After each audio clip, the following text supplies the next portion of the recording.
Ya, jadi kalau kan Paping Blok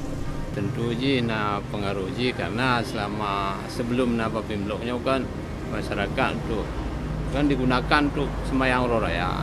hari raya baik Idul Fitri maupun Idul Adha yang belakangan sebelum ada Paping Bloknya kan digelar serta tiga dan sebagainya kan semuanya kan lebih lebih ini ya lebih lebih mudah lebih nyaman mungkin dengan ada Paping Blok ya manfaat kan bisa juga kan dirasakan oleh masyarakat kan ya memang aspirasi yang memang harus diperuntukkan ke alangkah baik kan kamu juga mengharapkan ya minimal lah bantuan yang bisa bermanfaat untuk masyarakat terus di kampung